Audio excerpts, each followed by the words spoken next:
how would you explain India to the America right now? Because India from 50 years ago was very different. Yeah. India today is very different. Forget 50, 20 years ago, India was different, and today India is very different. India used to be dependent on certain people or certain countries. Now we're not. India used to be very neutral.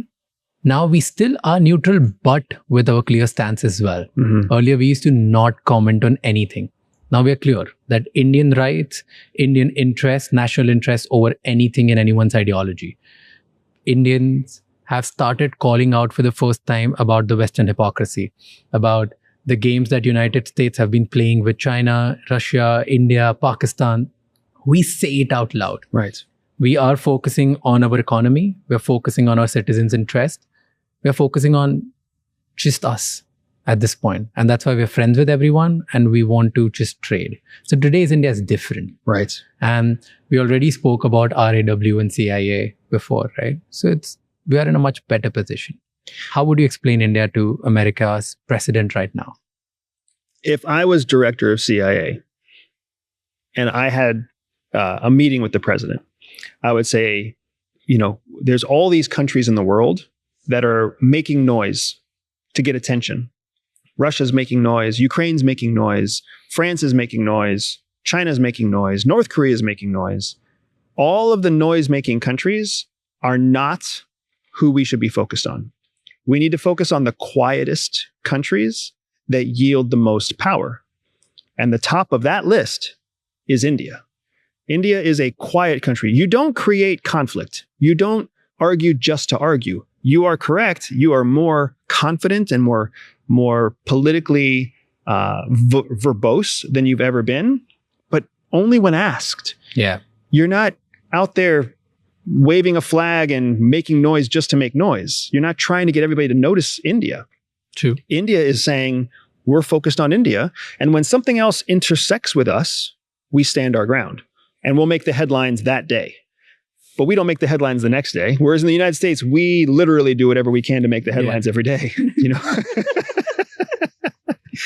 So I would warn the US president, hey, if you think of a jungle, if the world is a jungle, India is the panther. It's deadly, but it's black. It hides in the night. If you don't look for its eyes, you won't even know it's there.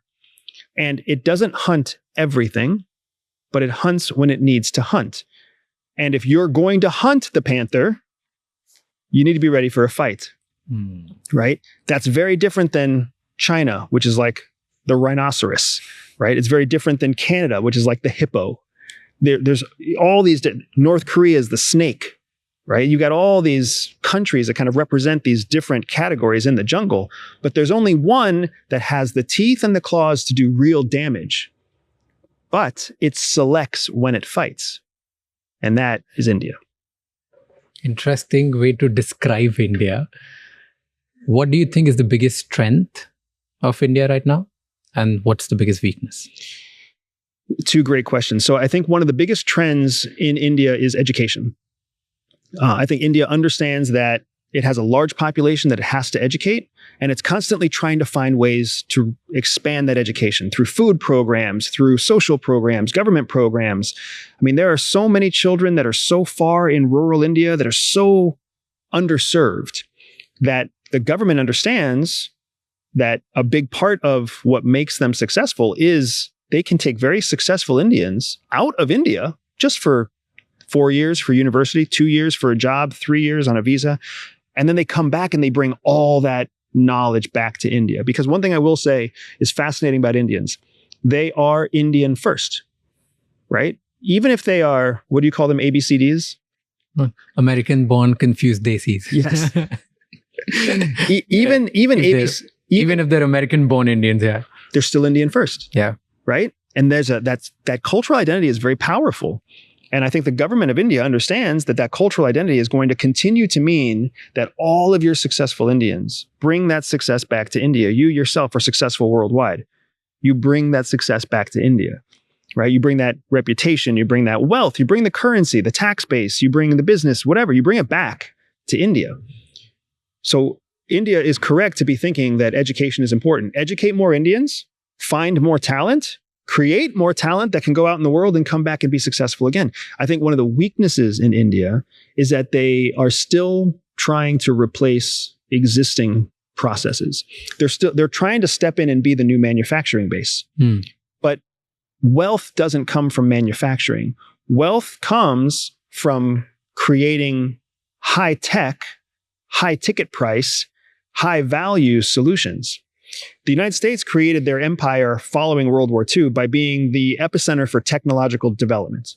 The reason China stole so much from the West was because China knew that if they were ever going to stop being the world's manufacturing base and all the pollution and the water structure and the infrastructure challenges that come with being a manufacturing base, if they were going to get past that, they had to focus on technology. So they focused on telecom, and they focused on electric vehicles, and they focused on internet and AI and robotics. Well, India is now seeing an opportunity to become the new manufacturer, but that's not going to be what makes them very wealthy. That's not going to be what makes them truly independent.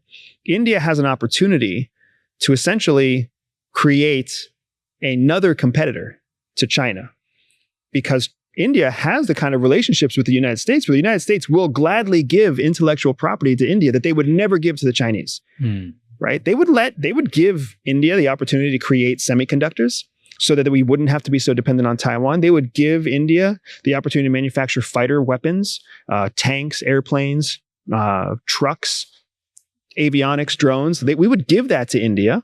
These are technologies that come at a very high price versus trinkets, toys, clothes that come at a very low price, right? China grew on trinkets and clothes.